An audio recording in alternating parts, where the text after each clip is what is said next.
जिस्मानी तौर पर मासूर अफराद ने अपनी मांगों को लेकर एहतजाज किया। उन्होंने डीसी ऑफिस कुपवाड़ा के सामने अनोखा एहतजाज किया।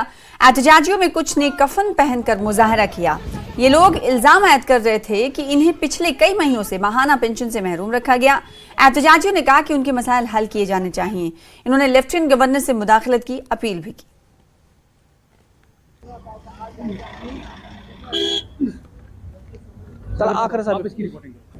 प्रेस कॉलोनी के अंदर जब हमने प्रोटेस्ट की, उसके बाद हमें आश्वासन दिया डीकॉम साहब ने कि आप हमारे पास आ जाओ, हम आपके हर एक मसला, डीकॉम साहब इज स्टेट लेवल अथॉरिटी, क्या उम्मीद किसी से कि हमारे मसले हल हो जाएंगे।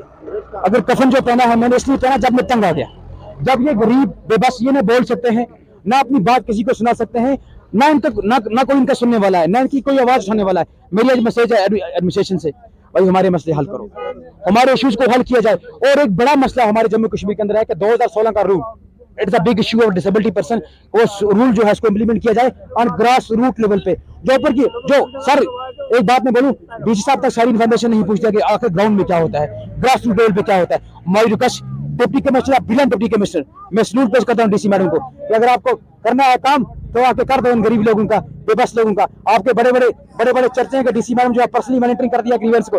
आज हमें उम्मीद लगती है आप मीडिया के चैनल के माध्यम से या सुल्तान साहब खुद मेरी रिपोर्टिंग कर रहे हैं, इसका ही लाज पाल के आप हमारी जो मसले हैं ये मसले हमारे हल कर दो।